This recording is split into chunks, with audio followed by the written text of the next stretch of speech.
Damos la bienvenida a este nuevo webinar de la Academia Internacional de Sexología Médica y en esta oportunidad hemos convocado al máximo referente de lo que es la sexología a nivel latinoamericano y también mundial, ¿por qué no?, que es el académico, profesor, doctor Fernando Bianco, en este webinar donde nos disertará acerca de la sexología clínica, la conceptualización, las características del ejercicio clínico, el núcleo maestro para la aplicación del tratamiento, las técnicas y las recomendaciones. Queremos dar un profundo agradecimiento al académico, profesor, doctor, por su presencia y por estar con nosotros hoy. Agradecerle a todos y todas su presencia, agradecer a la industria, al laboratorio Eurofarma y Bayer, que siempre nos están acompañando con estos webinares, con la edición, con la promoción y con la publicación. Y decir que le damos la palabra con mucho interés por escuchar una vez más al profesor Bianco. ¿Qué tal, Fernando? ¿Cómo estás? ¿Cómo estás, Santiago, presidente? Muy bien, Salud, una alegría placer escucharte. saludarlo. Bueno, mira, primero que quiero darte las gracias nuevamente por estar. ¿No? Ok, el tema es muy provocativo y me siento bastante gustoso de abordarlo. Pero antes quería felicitarte por la labor que has desplegado todo este tiempo y cómo la academia ha cogido un sentido de lo que es la academia, que es lo importante, tener conocimiento, lo importante de la investigación y lo importante de ir marcando caminos. Así que estamos muy felices con tu actuación.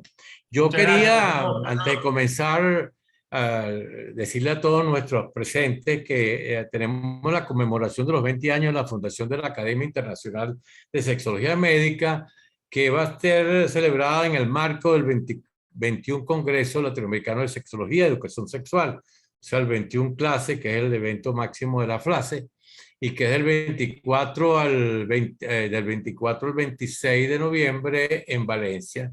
Es una modalidad híbrida y esperamos poder ahí celebrar y reencontrarnos queremos que ustedes se familiaricen con lo que ha sido presidente de la academia, el doctor Rubén Hernández, el doctor Ricardo Cavalcanti, el doctor Antonio Pacheco, el doctor Sidney Glina, mi persona, el doctor Francisco Cabello y nuestro actual presidente, el doctor Cedes, a quienes les mandan muchos saludos a todos ustedes, los esperan en Valencia y queríamos que ustedes sintieran pues el calor de la academia y el poder participar con nosotros y motivarse a continuar la investigación y el crecimiento de la sexología. Una vez dichas estas palabras, tenemos que recordar, y ustedes lo sabrán, que ciencia es el conjunto de conocimientos obtenidos mediante la observación y el razonamiento.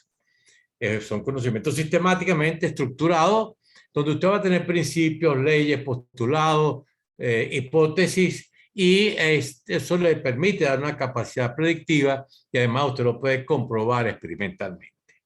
Entramos en el concepto de ciencia para poder después entender lo que es la disciplina. La disciplina es cuando usted se dedica a instruir, a enseñar una profesión a una persona, a un grupo de personas, que es con actividades teóricas, teórico-prácticas o prácticas.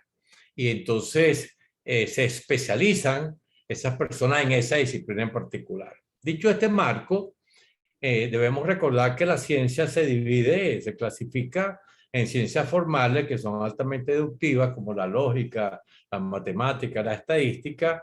Tenemos las ciencias naturales, no, tienen en el ejercicio físico, lo importante entre la ciencia física, como la química, la física, la astronomía, o las ciencias que son más vivas, como la botánica, la zoología, la anatomía, que son ciencias más del ser humano.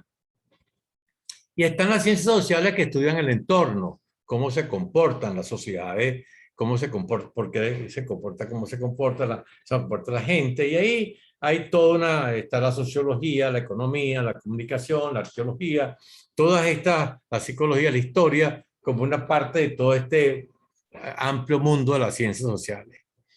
Dicho eso, nosotros podemos decir, más allá de cualquier duda, que la sexología es una ciencia que pertenece a las ciencias biológicas, que es uno de los dos subgrupos de las ciencias naturales.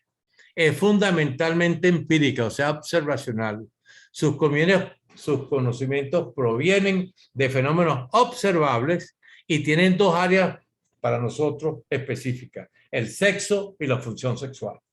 Ese es el concepto nuestro de que nosotros recomendamos, y el concepto de la escuela, de qué es la sexología. Entonces, tenemos una cosa es el sexo y otra cosa es la función sexual. Para estudiar el sexo y la función sexual, nosotros los estudiamos como procesos. Y los procesos, como ustedes bien saben, tienen fases. Y la fase tiene factores que la determinan. Eso nos permite decir que en la fase de programación, en el proceso de desarrollo del sexo, la fase de programación tiene como factores determinantes el cromosoma y la cascada genética. En la fase de diferenciación tiene la cascada hormonal y los factores de transcripción.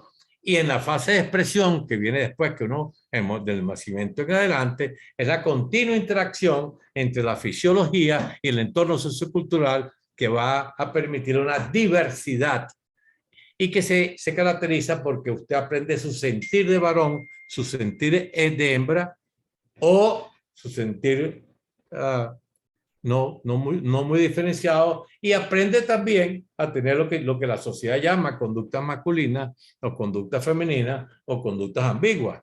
Entonces esos son procesos que suceden después del nacimiento.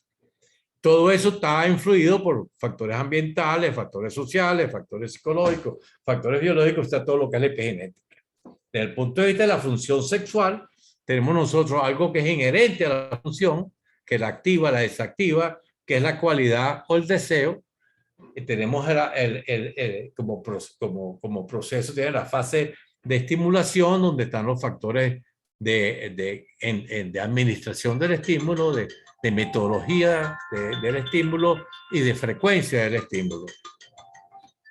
Y eso es importante tenerlo claro, porque eso va a dar la segunda fase, que es la respuesta, donde usted tiene la parte factores anatómicos, neurales, hormonales, vasculares, endoteliales, funcionales, que hacen que son los factores que determinan esta fase, para que lo tengan claro en eso, ¿no? Entonces, y luego tienen el tiempo de funcionamiento. Eso también está influido por todos estos factores. Entonces tenemos que para la sexología hay dos campos. Cada campo se estudia como proceso, tienen fases y factores que lo determinan. En ambos campos, tanto en el campo, en la parte del proceso de desarrollo del sexo como en la función sexual, usted va a desarrollar, en uno tiene un patrón fenotípico de expresión, que es lo que se conoce como la diversidad de género, diversidad del sexo, en fin, etcétera. Y cuando con el ejercicio de la función sexual, usted tiene los patrones de la función sexual, también conocidos como conducta sexual, sexualidad humana, sexualidad, diversidad, en fin, etcétera. El estudio de estas partes lo compartimos con las ciencias sociales, porque se utilizan métodos cualitativos y cuantitativos. Eso nos permite ubicarnos para dar un marco teórico-metodológico de que dónde estamos ahorita situados. Al lado de esa ciencia que se llama la sexología, está otra ciencia que se llama la pedagogía, que es una ciencia que se ocupa de la educación y la enseñanza. Es una práctica educativa de enseñanza en un determinado aspecto o área, y es la capacidad que tiene usted para enseñar, para educar, con fines de formar.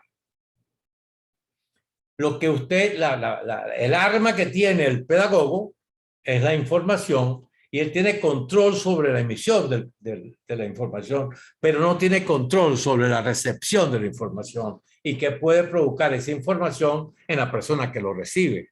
De ahí que el pedagogo tiene que estar muy pendiente de qué es lo que está informando, aunque él no tiene posibilidad de controlar en el receptor. Información básicamente es una comunicación. Usted adquiere conocimiento, permite ampliarlo, permite modificarlo, permite corregirlo. Son conocimientos que usted va dando y la gente lo va recibiendo de noticias, de alguna parte del organismo, muchas veces inspira la formación, en fin, etcétera. Es el arte, pues, de dar una información con fines formativos, que es distinto de la orientación. De la orientación es la palabra orientación viene de orientar, de oriente, que es por donde sale el sol. No se orientaba por el este. Entonces, eso es lo que le permite a alguien elegir, seguir, encontrar caminos, caminos deseados, caminos supuestamente correctos. Entonces, por eso viene esa palabra orientación, porque es la claridad hacia dónde vas. Para nosotros como escuela, la orientación es una rama de la ciencia de la educación que estudia la formación de conceptos, su ampliación, modificación y corrección. Eso es lo que para nosotros luego del primer año del ejercicio doctoral, con los primeros grupos doctorales, las discusiones, llegamos a la conclusión de que eso es lo que nosotros entendemos y hacemos por orientación. La orientación como concepto tiene una lámina maestra. Esta lámina maestra, la persona percibe la información. Luego esa información que es oficial, no oficial, voluntaria, involuntaria, legal, no legal, sistemática, no sistemática, esa información le permite formar conceptos. Y esos conceptos van a ser la base de que usted obtenga o haga o desarrolle sus valores. Esos valores son los que van a actuar en su ánimo para que usted empiece a desarrollar un ánimo que acompaña a las conductas, que es lo que se llama la actitud. Y la actitud, que es el ánimo que acompaña a las conductas, se ve cuando se emiten las conductas. Entonces, es muy importante el proceso informativo porque al formar conceptos, esos conceptos repercuten sobre los valores, repercuten sobre la actitud y repercuten sobre la conducta. Pero el proceso no va solamente de arriba a abajo, el proceso también va de abajo a arriba. Usted puede modificar, cambiar una conducta y eso cambia el sistema, cambia la actitud, cambia el valor y cambia el concepto. Entonces, eso es importante tenerlo como presente para aquellos que hacen el proceso de orientación. Durante el proceso de orientar, el orientador puede decidir corregir una respuesta no operativa y decir que esa respuesta es el camino para formar, ampliar, modificar o corregir un concepto. O sea que él, en vez de irse de la información hacia abajo, va a modificar una conducta hacia arriba, una respuesta es no operativa. ¿Y qué es eso de ser operativo? Eso es todo lo que la entidad, ya sea una entidad corporal, espiritual, natural, artificial, real o abstracta, producida por un agente con la finalidad de que se logre algo. En nuestra opinión, la respuesta operativa respeta la fisiología y funciona en el entorno social, que es diferente a la respuesta no operativa, que si es bien cierto que respeta la fisiología, no funciona en el entorno sociocultural. Y eso es lo que puede ver de repente el orientador. Y si no voy a entrar por arriba, si no voy a entrar por abajo, voy a entrar corrigiendo respuestas no operativas y eso me va a permitir que hacer la corrección conductual, o sea, mi papel, que es formar conceptos, ampliarlos, modificarlos o corregirlos. Entonces, cuando vamos al campo clínico, nosotros generalmente, una de las cosas más importantes es que una persona que está consagrada al ejercicio práctico de la medicina o al ejercicio práctico de la clínica psicológica. Está consagrado a eso. Eso es lo que hace, eso es lo que es la clínica. Y eso es ejercicio práctico, está relacionado con la observación directa del paciente y con su tratamiento. O sea que si usted va a hacer clínica, hay una interacción con una persona que es paciente y hay que tratarlo. Y eso es importante para todos aquellos que dicen hacer tratamiento. Si usted va a ser el clínico tiene que observar y tiene que tratar. El ejercicio clínico podemos conceptualizarlo como la actividad destinada a adquirir, desarrollar o conservar la práctica de lidiar con la enfermedad. Cuando usted entra en un ejercicio clínico, usted está hablando de que usted va a entrar a lidiar con una enfermedad, con personas que tienen una enfermedad. y eso tiene que estar seguro. Y acuérdense ustedes que una enfermedad tiene un agente causal que se llama etiología. Ese agente causal lesiona la fisiología y se establece un mecanismo fisiopatológico, o sea, se lesiona un cuerpo. Esa lesión se expresa externamente con síntomas y signos. Usted los puede unir y forma un diagnóstico sindromático, y luego aquello que le cree usted que tiene el paciente, usted hace una serie de comprobación paraclínica, exámenes sanguíneos, rayos X, biopsia, en fin, etcétera, para hacer un diagnóstico definitivo y de ahí establecer el tratamiento y luego hacer la rehabilitación si es necesario hacerla. O sea que hay un procedimiento para la persona que va a hacer el ejercicio clínico, hay un procedimiento importante porque está lidiando con algo que llaman la enfermedad. Entonces, en resumen de esta parte, de esta segunda parte, es que el pedagogo informa y tiene control sobre lo que le está informando, pero no tiene control sobre el receptor. El orientador conceptualiza, corrige errores de concepto y corrige conductas no operativas. Y el clínico hace un ejercicio de analizar y tratar enfermos. Este concepto es muy importante que cada uno de nosotros lo tenga claro y lo haga respetar. Se ha observado un alto intrusismo en el campo de la sexología, donde todo el mundo quiere meter la mano y todo el mundo cree que puede hacer cualquier cosa.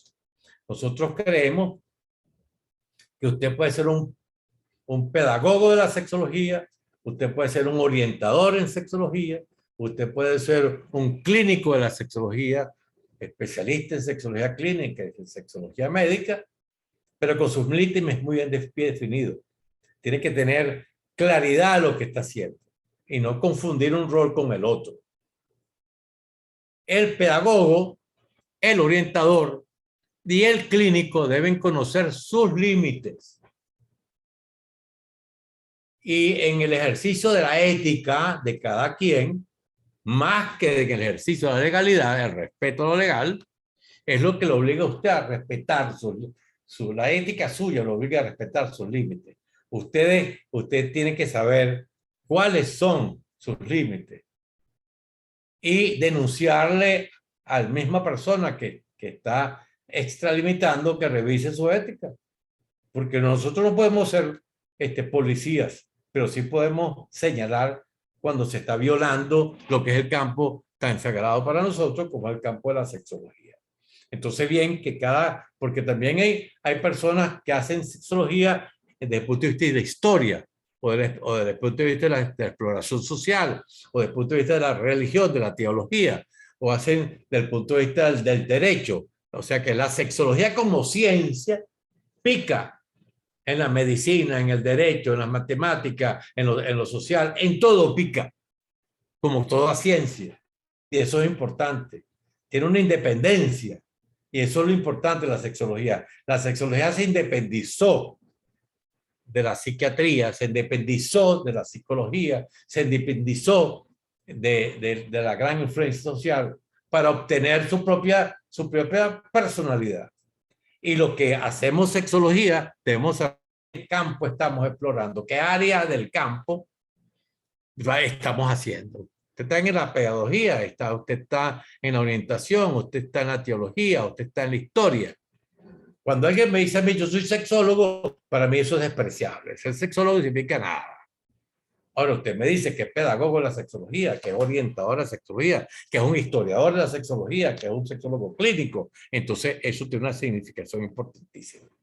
Pero esa cosa vaga de que yo hago esto y lo otro, y también sexología, es una cosa vergonzosa que ya no se justifica, pero que sigue sucediendo, y lo único que podemos nosotros es seguirle dando cuerpo verídico, cuerpo de investigación a la sexología para darle cada vez más personalidad, para que la gente la respete y no traten de pensar que la sexología es un saco donde cualquier persona puede meter la mano y hablar necedades. Entonces, la única fórmula que nosotros podemos tener, tanto el pedagogo de la sexología, el orientador y el clínico, en el respeto a nuestros límites, es la ética.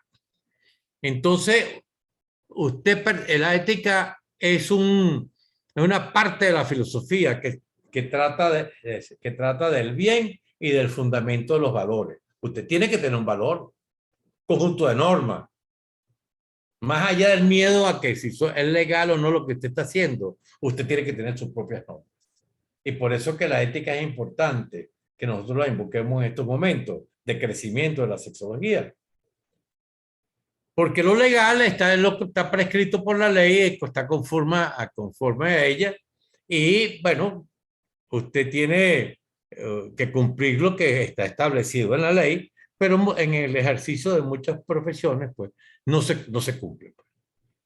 De ahí el papel de los colegios de médicos, de psicólogos, de ingenieros, en fin, etcétera, en tratar de velar porque el cumplimiento de sus miembros, porque no la primera persona que debe vigilar el ejercicio de cualquier profesional es el gremio al cual él pertenece. Pero una cosa de respeto, por una cosa ética. Entonces eso es importante que se tenga claro. Entonces una vez que hemos puesto nuestro marco claro y tenemos nuestro marco, vamos a entrar un poco más en lo que nos pidió el presidente Cedrés hablar, que era un poco la sexología clínica, la conceptualización de su ejercicio, el núcleo maestro para la aplicación del tratamiento, las técnicas y las recomendaciones. La sexología clínica como ejercicio es la actividad destinada a adquirir, desarrollar o conservar la práctica de lidiar con la enfermedad de los procesos de desarrollo del sexo y la función. Esto es fundamental. Cuando la sexología se independiza de la psiquiatría, ya no es parte de la psiquiatría. La psiquiatría nosotros la conceptualizamos como vamos a ver posteriormente, eso que llaman la mente, la psiqui, eso está en la cabeza. Lo que estamos hablando son de las funciones básicas del cerebro y sus estrategias. Y luego como usted, esa persona, ese cerebro, se desarrolla, se relaciona con el ambiente. La sexología estudia el desarrollo del sexo y la función sexual. Tiene como todo el cuerpo, que es integrar sus relaciones con las otras partes del cuerpo, pero tiene sus propias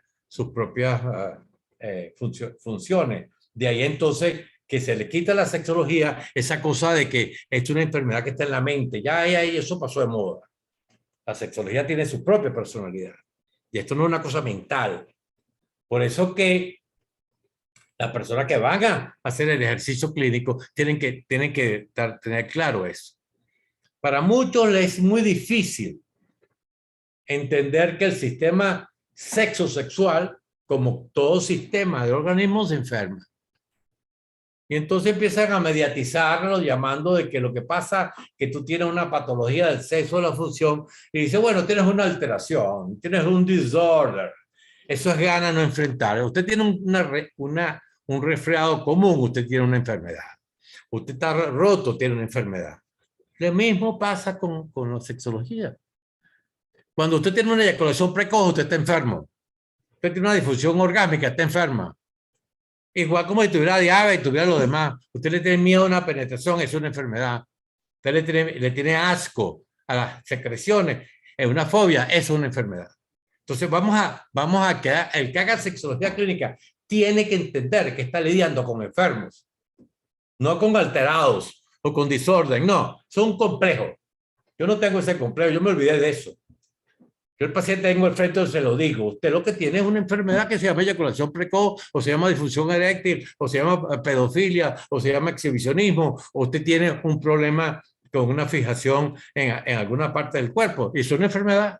¿Por qué? Porque tiene etiología, tiene fisiopatología, tiene síntomas y signos, tiene elementos diagnósticos sintomáticos, tiene pruebas para comprobación, tiene diagnóstico definitivo, tiene tratamiento específico y se rehabilita cuando es necesario. Entonces no tengamos miedo de decir que son personas que tienen una enfermedad y díganselo a sus pacientes. Díganselo, usted tiene una enfermedad. Usted tiene que enfrentar eso, porque la sexología ha adquirido su independencia. Entonces, mediatizar significa intervenir dificultando y pidiendo la libertad de acción de una persona o institución en el ejercicio de sus funciones. Le daba miedo decirle a la persona que estaba enferma. El maestro Marañón decía por allá en el año 1930, cuando escribió el libro Fisiopatología, sexual hablaba de las mujeres que se masturbaban mucho y que estaban pegadas a la masturbación y a zonas del cuerpo. 1930, búsquese ese libro de Marañón, que poca gente habla de eso. Por cierto, necesito hablar con el profesor Amazúa, que me pueda mandar el teléfono o el correo electrónico, se lo agradezco mucho, porque necesito hablar con él. Y ahora digo por qué. Entonces, tengamos esto claro. Entonces no nos debemos mediatizar.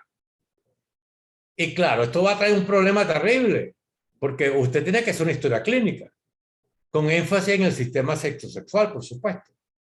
Y ahí incluyen el examen físico. Entonces, nuestros queridos hermanos, los psicólogos, que hacen psicología clínica y que quieren hacer como su especialidad la parte de psicología sexológica, van a tener que estudiar entonces y van a tener que pelear porque lo dejen hacer su examen físico, porque esto no es un asunto de la mente.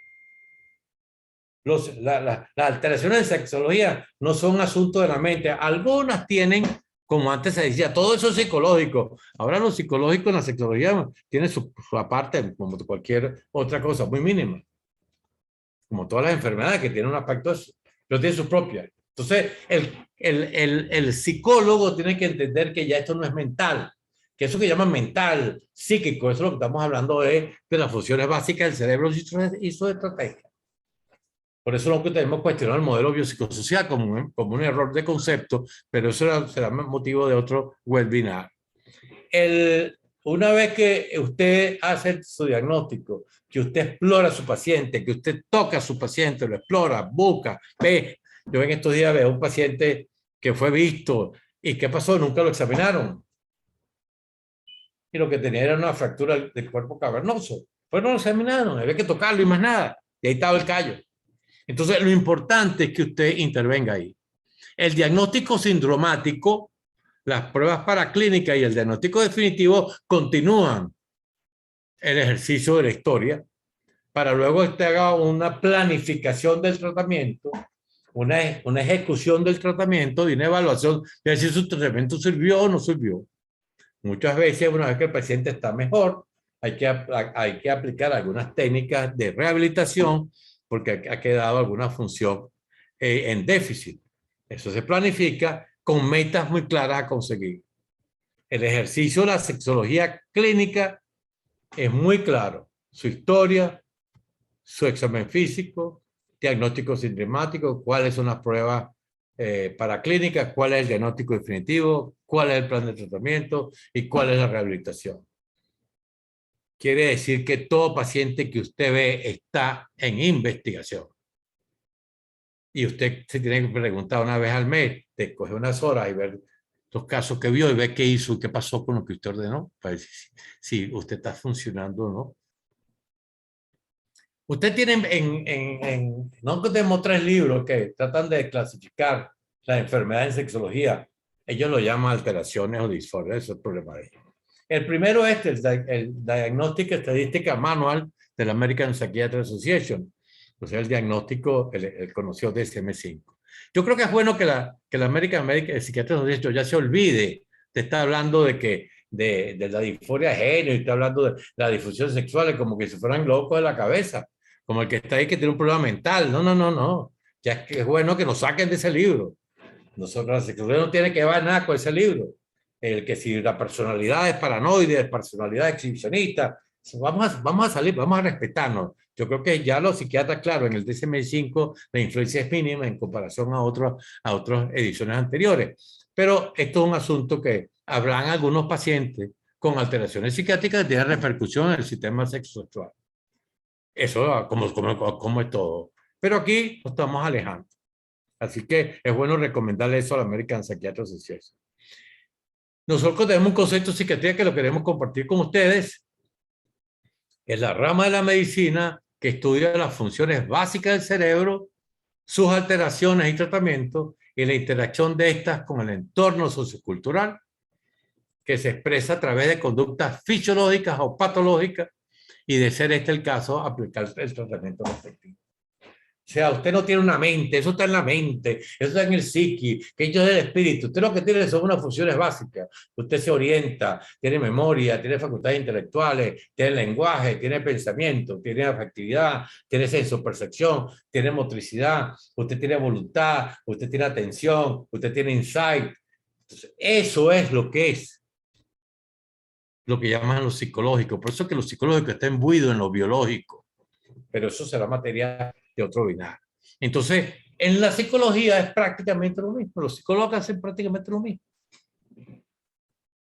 Entonces, es una realidad que los psicólogos tienen que ver, pues que hay una coincidencia. Y los psiquiatras tienen que aceptar eso, que hay una coincidencia. Y los psicólogos deben de luchar para que ellos, lo que van a hacer clínica, tienen que tener un ejercicio clínico para poder ver la enfermedad bien. En el International Disease Classification de las enfermedades de la Organización Mundial de la Salud, en su clasificación de última, el ICD-11, o sea, en el 11, hay algo interesante. Ellos hablan de enfermedad, y siguen hablando de enfermedades, pero en esta metieron condiciones relacionadas a la salud sexual. Ya no lo llaman alteraciones ni desorden, porque no se atreven a poner diseases, que es lo que tiene que haberle puesto ahí. Pero no importa, ya es un paso. Este paso que es importante porque la separa la sexología de la psiquiatría, le da libertad, dice, ganaron la pelea, señores, pero nosotros los latinoamericanos, que somos que no sé qué, todo lo que quieran decirnos, nosotros en el año 94, comenzando en el 91, la FLACE produjo su primer manual diagnóstico de sexología. Porque en Venezuela nosotros liberamos la sexología de la psiquiatría en el 85 y le declaramos especialidad médica en el 86. La Asociación Mundial de Sexología Médica lo cogió el manual, igual que pasó con la AIDS.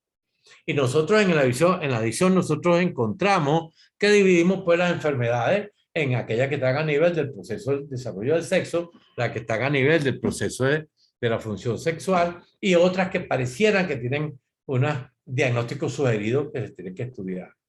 Entonces, usted puede tener enfermedades a nivel del proceso de la fase de programación, a nivel de la fase de diferenciación y a nivel de la expresión. Y yo me quiero quedar en la fase de diferenciación, porque eso da origen a los llamados antiguamente estados intersexuales. Esos son procesos patológicos. No vamos a tratar de considerar a un intersexual que tiene problemas como una persona que no tiene problemas, porque los tiene. Y la ciencia tiene que seguir buscando la manera como solucionar estos problemas. Mientras lo que se sabe ahorita muy claro es que cuando usted tiene un estado intersexual, sigue el cromosoma, lo que diga el cromosoma 23, menos en los estados donde hay insensibilidad androgénica. Y que quede claro eso, es una discusión que hay que seguir dando, Usted va a tener problemas también a nivel de la función sexual, bien sea a nivel del deseo, a nivel del estímulo, bien sea en la situación de administración, de método de frecuencia, o bien sea en la respuesta sexual, o también en el tiempo de funcionamiento, que es un problema de control. Porque tienen un problema de control que hay que aprender a controlar. Entonces, en el libro que está en prensa, tiene alteraciones, que es la cuarta edición, tiene alteraciones del proceso de desarrollo del sexo, donde hay 19 alteraciones, enfermedades. Tiene enfermedades en el proceso de la función sexual, tiene 60, y tiene otros diagnósticos que podrían estar correlacionados a 26. En fin, tiene 105 enfermedades de esta parte. Una vez que hemos entendido, que podemos hacer un diagnóstico, que podemos comprobar el diagnóstico, nosotros vamos al núcleo, digamos a la lámina maestra del núcleo terapéutico. Todo proceso de tratamiento en sexología clínica, usted tiene que dar educación. Y si no tiene tiempo para educar a su paciente, tenga un pedagogo de la sexología, un orientador de sexología, que se reúna con sus pacientes todos los miércoles, tenga un sistema de lo que llaman revolving door, puerta abierta, donde el paciente vaya hasta 5 veces y pueda nutrirse de información. Eso es importantísimo. Aclararle los errores de conceptos, ampliar los conceptos a los pacientes. Es un elemento de cada 10 pacientes que vienen, 5 o 6 se mejoran con una buena educación. Pues son pacientes que tienen problemas conceptuales del concepto. Por eso que el orientador en sexología es vital. Esos pacientes, esas personas, más que pacientes, son personas, cuando el problema es básicamente educativo. Después tiene muchas de esas personas hay que modificarles las conductas, porque hay conductas que son conductas patológicas o conductas fisiológicas que violan la normativa legal, que llaman fisiológicas socialmente prohibidas. Entonces, hay una serie de técnicas que ayudan a controlar esas conductas. Igual pasa con la parte farmacológica. Hay una serie de medicinas que son importantes para dar como coayudante o principal en el tratamiento. Y siempre hay algunos pacientes que necesitan algún tipo de corrección quirúrgica, donde la cirugía hace falta. Entonces aquí usted tiene como el que hace sexología clínica, tiene que saber que tiene un armamentario, una combinatoria, donde la educación juega un papel importante, el que la pueda aplicar técnicas que estén basadas en el condicionamiento clásico, en el operante, en el modelamiento o en procedimientos integrales. Nosotros, como ustedes saben, tenemos un libro donde narramos 24, 25 técnicas y estamos esperando, ahora estamos pidiéndole a todos los que hayan desarrollado alguna técnica que nos las manden para hacer una segunda edición. Este libro ya tiene 10 años. Para tener una segunda edición que tenga 50, 60 técnicas, bueno, que usted pueda familiarizarse siempre y cuando la técnica sea descrita de forma homogénea como están descritas las primeras 25, donde está todo hecho. Y por supuesto ahí se respeta la autoría y se reconoce y se escribe la autoría. Entonces es importante para los que hacemos sexología clínica que sepamos que hay un grupo más de técnicas que hace fulano que yo no conozco, que hace el otro que sí conozco, y entonces tratarlas de todo agregar. Y las recomendaciones que haríamos nosotros es que lo primero que le vamos a recomendar a los que van a hacer sexología clínica es que estudien y que investiguen y que consideren que toda paciente que vea es un paciente en investigación. El paciente es un libro abierto, el paciente lo enseña a usted. Sea humilde lo suficiente para dejarse enseñar por el paciente. Hay que estudiar. Y si usted va a hacer sexología clínica, dedíquese a tiempo completo. Bien sea si usted va a hacer ejercicio pedagógico, ejercicio orientador o ejercicio clínico, de ese tiempo completo. Dele a la sexología, sea generoso, todo. Yo le he dado a la sexología toda mi vida y lo que me queda se lo voy a seguir dando. Ustedes saben muy bien que yo soy médico, originalmente hice psiquiatría, sé mucha psiquiatría, yo hago sexología después que la independicé. También tengo una gran formación en salud pública. Pero lo mío es la sexología. Y yo voy a morir por la sexología, porque bueno, eso es lo que creo yo que es importante. Uno tiene que tener un motivo de vida, ese es mi motivo de vida. Y lo último que le voy a aconsejar es que tengan ética. Tengan sentido ético. Tengan sentido ético, sentido de sus propias limitaciones, más allá de lo legal. Que son honestos con uno mismo. Y recomienden al paciente y a los amigos. Si usted se va a ver con un pedagogo de la sexología, con un orientador de la sexología, con un clínico de la sexología, pregúntele. Mira, ¿dónde te formaste tú? ¿Quién te formó a ti? Porque es importante siempre saber cómo lo formaron a uno. Antes de terminar, quería invitarlo a decir una idea que tenemos en la cabeza que estamos empezando a montar, que en el Hotel Mario de Playa Grande, ahí que queda en La Guaira, cerca del aeropuerto, en Venezuela, para febrero del año que viene estamos tratando de hacer un encuentro en las escuelas de sexología hispanoamericanas. Están los principales profesores serían Ifigenia Amezu Ortega, Adriana Arcila Rivera, Eusebio Rubio Urioles y Fernando Viana. Todos conocemos a Efigenio, ha sido toda una labor interesantísima. Él tiene una teoría que se llama el hecho sexual, la cual nosotros en nuestra escuela hemos estudiado y les tenemos algunas características. Y como dije anteriormente, quiero hablar con... Me dijeron que estuvo enfermo, pero ya se recuperó, pero no logró, llamo para allá y no contestan, yo no sé qué pasa. Si alguien me puede facilitar su correo electrónico o su teléfono, por favor, facilíteme, porque necesito hablar con Efigenio. Adriana Arcila Rivera es la directora del posgrado de sexología clínica en la Universidad de Caldas, ahí en Manizales. Ella es discípula del maestro Elías Elzate, y ellos han progresado su escuela. Ella también va a venir porque nos va a contar los cuentos de eso, nos va a decir cómo va la teoría de Alzate y que ellos han aportado. Ahí está Bernardo, que ayuda a nosotros y todo el grupo, que esperamos poder compartir. Luego está Eusebio, quien ha hecho una labor importantísima en la parte de sexología y diseñó tiene una tesis, la tesis de los jolones, que recientemente también tocarla y refrescarla y poderla discutir. Y nosotros tenemos la tesis de la teoría de las variantes fisiológicas, que aplicada al sexo y la función, que es una tesis que ya va para 50 años casi. Empezó en el año 73, por ahí.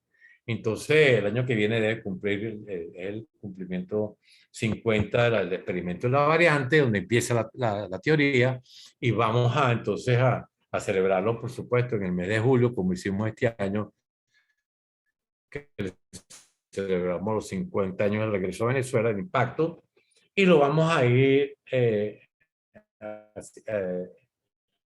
haciendo de esa manera. Entonces, de Figeno en sexualidad y modificaciones, con Eusebio, la teoría de los jolones, y con nosotros la teoría de la variante fisiológica aplicada al sexo y la función. Lo que se quiera comunicar conmigo, acuérdense, FJ Bianco C, de Fernando C. Bianco Colmenares, FJ Bianco C, @gmail.com, y el teléfono mío, que yo tengo 24/7 todos los días de la semana, es la crucecita que es la internacional 58 412 582 1015. No quería, antes de terminar, decirles que estamos esperando con mucha emoción nuestro acto conmemorativo que va a ser en Valencia en noviembre. Y compartir con ustedes que muchas de estas cosas que estamos hablando y que tenemos esta claridad se deben a las horas de discusión doctoral que hemos tenido con los 5 grupos doctorales que tenemos. Gracias a la pandemia hice un movimiento fuertísimo que fue iniciar los doctorados estando atrapado en Tenerife por allá en marzo 16 del 20. Bueno, los doctorados le dieron camino y han sido muy interesante toda lo que es la discusión doctoral.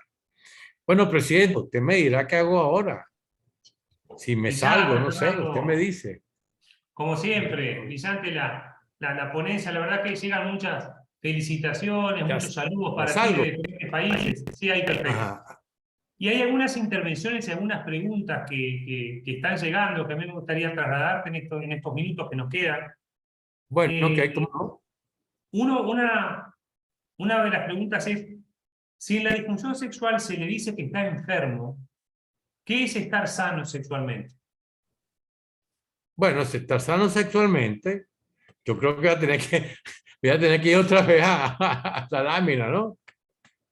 Sí. Sí, voy a tener que ir otra vez aquí arriba.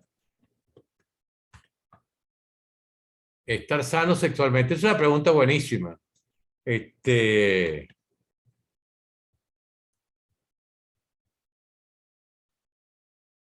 Acuérdate que la salud tiene una cosa que tú promociones estar bien y otra cosa que busques formas de estar cada vez mejor.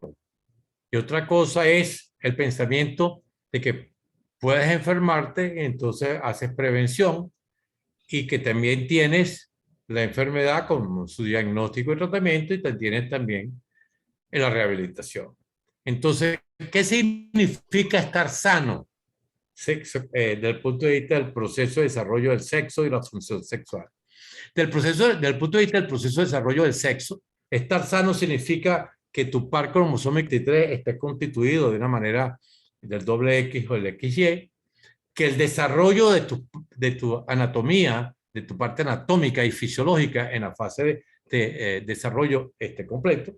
Y cuando tú llegas a la fase de expresión, o sea, tú naces, tú no sabes lo que tú eres. Cuando tú naces, tú lo único que tienes desde el punto de vista es que tú naces con 5 emociones básicas. La alegría, el enojo, la tristeza, la angustia y el placer. Y el placer no se siente porque tú tienes erección o porque tú tienes respuesta vaginal, que eso se ha visto. O sea, la respuesta sexual nace contigo, el placer nace contigo. El placer a todo, entre ellos el placer cuando tienes una respuesta sexual. Entonces quiere decir que tú, una vez que tú naces, tú empiezas tu cerebro a interactuar con el entorno. Tu computer virgen empieza a acumular información. Y ahí tú vas a tener entonces, tú puedes formarte, ser un varón genético, un varón anatómico, un varón, te aprende a sentirte varón y tener conductas masculinas, pero podrás aprender a sentirte varón y tener conductas femeninas. Podrás aprender tu sentir de varón y tener conductas ambiguas, pero podrás aprender a sentirte mujer siendo en la fase de programación y de desarrollo siendo varón, pero desarrolló un sentir de hembra. Entonces, ¿cuál es el problema de los sexólogos ahorita aquí? Darle respuesta a la fase de expresión. Que todo el mundo esté experimentando, inventando, que si ponte falda, que si no sé cosa, que déjalo ser. Lo que decía una diputada española, el niño tiene derecho a tener sexualidad, que él con tal que no lo manipulen. ¿Quién no manipula? Un niño es muy sencillo.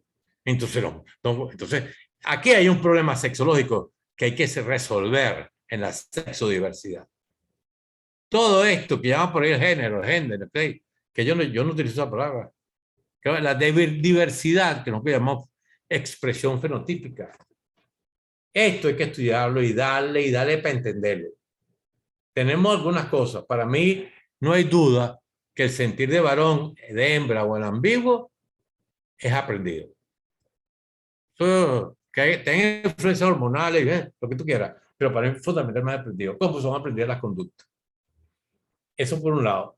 Entonces, si tú quieres ser sano, desde el punto de vista del proceso de desarrollo del sexo, tienes que tener una constitución, una fase de programación, terminando con el cromosoma 23, tienes que terminar tu fase de diferenciación del sexo completa, y ahí empieza una gran pregunta. Hay sociedades que tienen cultura, religiones, y aquí hay un punto a discutir y hablar que yo no voy a ahorita ir. Yo tengo algunas concesiones, pero hasta ahí diría que ahí tenemos toda una investigación que realizar. Y cuando te vas al proceso de desarrollo sexual, tienes que entender que desde que tú naces hasta el mismo día que te mueres, si eres estimulado, vas a responder. Esa estimulación tiene un nombre, no. Lo que te califica que lo que estás recibiendo es un estímulo sexual, es porque se presenta la respuesta. Porque a lo mejor tú me tocas en la espalda y yo no siento nada. A lo mejor te toco en la espalda y tienes una erección. Entonces, lo que califica el estímulo es que la presencia de la respuesta. Lo que tienes que saber que ese niñito, desde que nace hasta que muere, va a tener erección, va a tener gusto. Y si él es sometido a diferencia de influencia, él va a responder porque va a ir aprendiendo. Entonces, cuando tú dices, ¿cómo yo hago a mi hijo sano? Entonces tú vas a tener que tomar una decisión. Bueno, vale, mire, doctor, o el pedagogo yo quiero un hijo varón que se desarrolle, que se sienta varón, que haga conducta de varón y que le gusten las mujeres. Entonces le va a dar una enseñanza a ese nivel. Es todo un camino. Ah, bueno, yo quiero que mi hijo sea varón, se sienta varón, pero él le escoja.